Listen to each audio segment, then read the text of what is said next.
हाँ, मैं JP Singh, retired deputy SP from UP police. आज मैं आपको महिला सुरक्षा अधिनियम के बारे में कुछ जानकारी देना चाहता हूँ। इसे महिलाओं के अधिकार के कॉलम में आप लीजिएगा तो महिलाओं के अधिकार में आपको सबसे बड़ी चीज़ ये है, सबसे पहले घरेलू हिंसा जो आती है।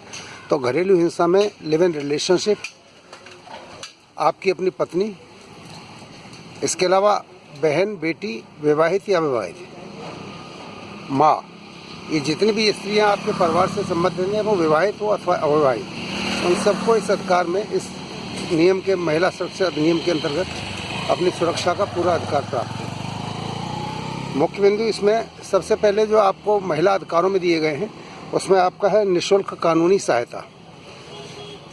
आपको अगर ये दिखता है कि कहीं किसी मामले में आपके बयान दर्ज करने में किसी थाने में आपके स्टेटमेंट को तोड़ मरोड़ के प्रस्तुत किया जाएगा, तो आप वहाँ से फ्री लीगल हेल्प राज्य सरकार से या जनपद स्तर से आप प्राप्त कर सकते हैं। दूसरा अधिकार आपका डिले एफआईआर।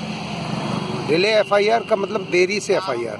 अगर आपके साथ कोई घटना पहले हुई है और ये विशेषतः मोलेस्टेशन के संबंध में है, इसमें रेप है या और तरह की कोई अभद्र हरकत है, तो उसके लिए यह कोई ज़रूरी नहीं कि आप उसी दिन जाके उस एफआईआर को दर्ज कराएं। इसमें कोई भी समय का प्रावधान नहीं है कि साल 2 साल में भी आप अगर चाहती हैं कि आप उस समय घटना शर्म की वजह से नहीं बता पाएँ और अब उसका कोई फ़ायदा उठा रहा है या नहीं भी उठा रहा है, या सामाजिक रूप से आपको लग रहा है कि मुझे ये बोझ नहीं सहना चाहिए अपनी आत्मा पर, तो आप किसी भी थाने में जाके उस एफआईआर को अपना दर्ज करा सकते हैं। तीसरा, अब लेडीज़ का नंबर 3 है। इसमें लेडीज़ को अब सर्विस और जॉब प्राइवेट सेक्टर में, गवर्नमेंट सेक्टर में मिल रही है, तो उसमें आपको वर्क प्लेस पर सेफ्टी यानी कार्यस्थल पर सुरक्षा, ये अधिकार आपको प्राप्त है। इसमें जो आपका नियोक्ता है, जिसने आपको सर्विस दी है, वो उसका ये नैतिक दायित्व है कि वो आपके लिए प्रॉपर, सेफ और हेल्दी वर्क प्लेस प्रदान करें।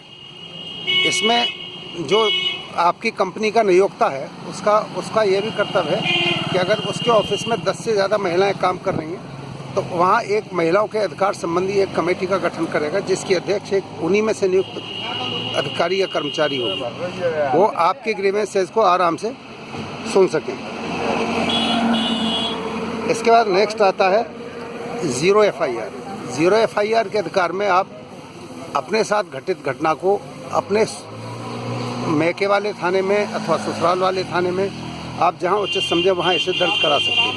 कोई भी थाना इस चीज़ को लेकर मना नहीं कर सकता है कि ये उसके क्षेत्र का मामला नहीं है, आप उस थाने में जाकर एफआईआर दर्ज कराएं। अगर वहां आपको कोई दिक्कत आती है तो इसके लिए आप एक एप्लीकेशन एसएसपी या जो कमिश्नरेट के ज़िले हैं उनमें कमिश्नर, पुलिस कमिश्नर को आप एक एप्लीकेशन दें और वो उस थाने में ज़ीरो एफआईआर होकर कार्रवाई प्रारंभ हो जाएगी।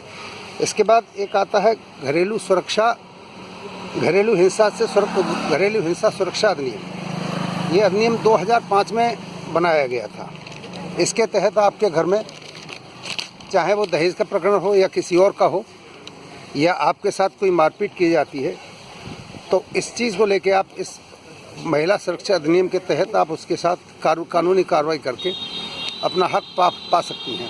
घरेलू हिंसा में एक प्रोविज़न और दिया है कि अगर आपकी शादी हो गई है और आपके साथ वहाँ घर से किसी तरह से विवाह टूट रहा है या तलाक हो रहा है, तो ज़बरदस्ती अगर उनकी साइड से तलाक के लिए बात किया जाता है, तो आप अपनी ससुराल में अपने पति के हिस्से में अपना हिस्सा उनके मकान में और खेतों में भी आपको मिलेगा। उसमें चल और अचल संपत्ति दोनों में मिलेगा।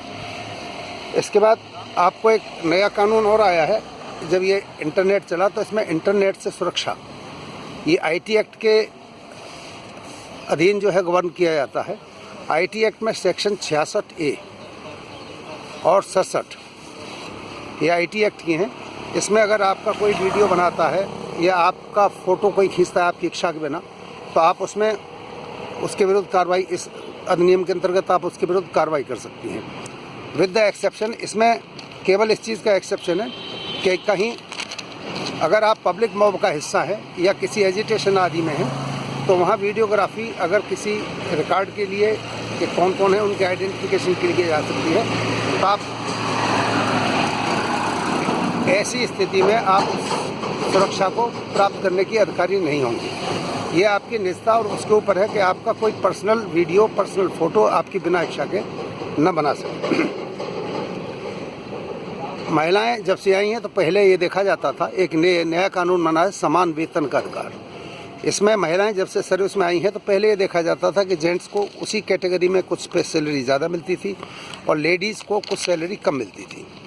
लेकिन इस अधिकार के अंतर्गत आप पुरुषों के बराबर अपने कार्यस्थल पर अपना वेतन पा सकती हैं, समान रैंक समान वेतन। इसके बाद आप एक सबसे आखिर में आता है कन्या भ्रूण हत्या के विरुद्ध। कन्या भ्रूण हत्या के विरुद्ध जिसमें एबॉर्शन वगैरह करने वाली बात आती थी, ये medical termination of pregnancy, medical termination of pregnancy act है। ये 1971 में बना था, लेकिन इसको क्रियान्वयन नहीं किया गया था, ये इसका यूज़ नहीं करते थे। अब कोई आपको ये कंपेल नहीं कर सकता है कि कोई भ्रूण हत्या कराए, जैसे एबॉर्शन कराए, या इसी के अंदर ये तो आता है कि लिंग डिफरेंशिएशन टेस्ट, कि पुरुष है या कुछ है, तो इसको भी टेस्ट कराने पर पाबंदी लगी हुई है। अगर ज़बरदस्ती आपका कोई कराना चाहे तो आप स्पष्ट रूप से इसे मना कर सकते हैं और इस कानून के तहत उसके विरुद्ध कार्रवाई कर सकते हैं। आशा है इनको देखकर आपको कुछ अपने अधिकारों के बारे में सजग होंगे और इनका आपको फ़ायदा उठाएंगे।